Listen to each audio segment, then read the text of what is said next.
What is going on, guys? A21 Mayo here, and in today's video, I'll be talking about some common mistakes you need to break in Rainbow Six Siege. Make sure to stick around until the end of the video for the most common mistake I see almost every single player make, and even I make myself. With all of that being said, let's jump into the video. The very first common mistake I want to talk about in today's video is allowing your mind to drift or erase, taking your focus away from the game. I get asked this question a lot in Twitch chat or during my coaching sessions, where someone has problems with trying too hard to focus, or they're focusing on the wrong things, resulting in them dying or missing a call out. When it comes to focusing too hard, it's important that you stay present in the moment. Make sure to always go with the team's tempo, whether it's on attack or defense. This way you don't fall behind during the round. You shouldn't worry about a mistake you made last round in the middle of the current round. You always want to focus on the present and the problems you're being faced with, so you can have 100% brain power and thoughts going to the task at hand. And if you struggle with missing calls or whatever it might be, when you miss the call, just ask the teammate who's giving them to repeat the call, or say the call out to yourself in your head so it gets chiseled into it. Before we carry on with the video, I quickly want to mention that 50% of you guys are unsubscribed, so if you guys have not hit that sub button already, I would really appreciate it. It also helps out with the YouTube algorithm. I also want to mention that I can coach you, so if you guys want a private coaching session or a private VOD review session, there's a link to my Patreon down below in the description, and yes, I do coach console players. And lastly, I also want to mention that I have a second channel. What you can find here is exclusive content like private coaching sessions. You can also find tier lists and any other content that is from my Twitch live stream. A link to that is also in the description. The second common mistake that I want to go over is not playing for a refrag with a teammate's life or your own. The skill of refragging is when you trade the life of an enemy with your teammates with the person who just killed your teammates. So let's say, for an example, that a jackal kills your teammate who is playing smoke. You then go and kill the jackal. That now effectively is a refrag. This is a very important skill set when it comes to both attack and defense. You should always try your hardest to be in the proximity of your teammates at all times, to the point where you have the ability to refrag. When the enemy sends you guys something, you should have the ability to dish the same amount of pressure back. I'm sure you have all been in a situation where you're on attack or defense, and one or two of your teammates die early, and your team has nothing to respond back with. Another thing that comes with the skill of refragging is how much distance is between you and your teammates. I just mentioned it a moment ago, but you should try your hardest to always be in a position to refrag any teammate who might die, especially when it comes down to a 3v1 situation or a 2v1. You should never allow the enemy to have the opportunity to fish out two 1v1s in that situation. You and your teammates should always be able to refrag one another, making the round and the 2v1 situation almost impossible for the enemy to win. If you die, your teammates immediately refrag your life. Or if your teammate dies, you should be there right away to kill the enemy. Also, holding a crossfire makes it that much harder for the enemy to take two different gunfights. The next common mistake I want to talk about is quick, but a very important topic. And this common mistake is not shooting glass out of windows.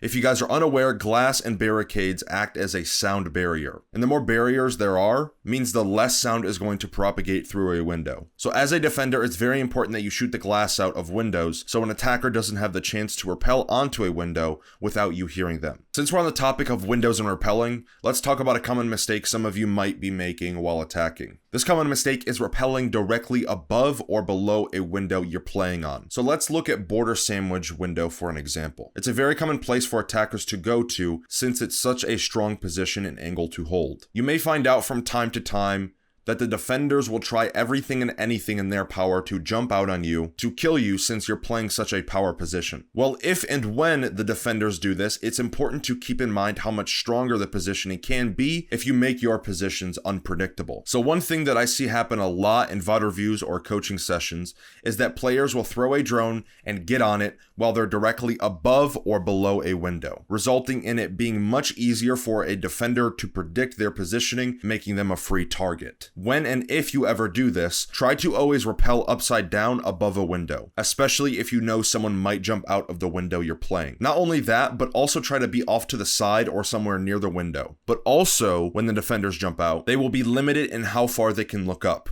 while you have the advantage of being able to strafe on a rappel while having the ability to move your crosshair almost anywhere below you. I hope all of that made sense. So just to kind of compress all of that into a sentence or two, always be unpredictable on your rappel, especially if you're trying to drone. Try to be upside down if you think or know someone is going to jump out on you, since it's more favorable for you to be upside down taking a gunfight. The next common mistake on this list is not eliminating angles when you should be. So for example, let's say there are 3 different angles. Angle A is on your far left, angle B is in the middle, and angle C is on your far right. So 3 different angles, all equal distance from one another. Let's say you need to hold angle A, but while you're doing this, you're also exposing yourself to angle B and C for no good reason. So when it comes to holding and owning an angle, you always need to be conscious of the other angles you're exposing yourself to. You should try your hardest to minimize as much exposure you can from other places, especially when you have no idea if an enemy can peek from a different angle you're not holding. You should do everything in your power to not only own the angle, but also keep in mind what else you're exposing yourself to. Once you do both of those things, think about how you can get rid of as many angles as you can. Once you do both of those things, think about how you can get rid of as many angles as possible while still also having the ability to play the angle you're trying to play. The 6th common mistake in this video is going to be not crouching in front of an enemy while you're both trying to take the same piece of map control. This is a very basic thing you can start doing today that could save a teammate's life or your own. So the next time you notice that you or a teammate are holding the same angle, if he's crouched, you should stand, or if he's standing, you should crouch in front of him. Doing everything in your power to hold the same angle, but at the same time decrease the chances of a potential team kill. Moving on to the next thing in this list, it isn't really a common mistake, but much more of something that players could start doing is using flashbangs, Thatcher EMPs, or other pieces of utility that makes a lot of noise for a short amount of time to mask the sound of them planting. Think about all the times where you were shot or wall banged because the enemy heard you start planting and you thought you were being sneaky like. You could start using something like a flashbang to mask the sound, but it's important you don't use something like an ace charge because they last longer and you need the ability to hear just as much as the enemy does. But if you're ever in a situation where you want to mask the sound of you planting for the first few seconds, using a flashbang is a great way to do so, especially in a 1v1 situation. Now, the second to last common mistake I want to go over is the mistake of pushing by yourself on the other side of the map. This is something that I see a lot of players do just because they want to do it. The way I've always looked at this is that the players who are trying to do this are the players who want to be the superhero of the team. But what these players don't realize is that they're hurting themselves more than they're helping. And they're also hurting their team as well. There's a big difference between needing to do something and wanting to do something. And the players who are constantly trying to solo push by themselves are the ones who want to be the difference maker for the team, but rarely does it actually end up working. Now, the last and final common mistake on this list is painting yourself into a corner. This is a common mistake that has been brought to my attention recently with sitting down with clients and having private VOD review sessions. What I mean when I say painting yourself into a corner is playing a position or holding an angle and putting yourself into a corner or an area of the map where you have to fight your way out if an enemy contests you in your position. This is a huge mistake that I see a lot of players make, and more specifically, a mistake when it comes to positioning. So what you're doing when you're painting yourself into a corner is you're making your job harder of not only trying to hold a piece of map control, but also if you ever need to leave, you are now going to have to cross and fight the enemy that's now holding your cross. So to fix this mistake, think about where you can play to not only hold the piece of map control you're wanting to hold, but also allow yourself to leave whenever you need to. You don't want to make your job any harder than it already is, right? Now, that is going to be the end of today's video. If you guys enjoyed or learned anything new, don't forget to leave a like on this video. As I said at the beginning of the video, 50% of you guys aren't subscribed, so if you guys have not hit that sub button already, I would really appreciate it.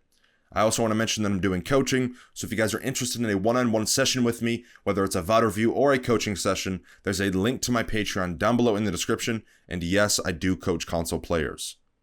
Lastly, there's a link to my second channel, as well as a link to the Wichita Wolves, which I'm a content creator for. So make sure you guys go show them some love. But with all of that being said, hope you guys enjoyed. I hope you learned something new, and I will see you guys in the next video.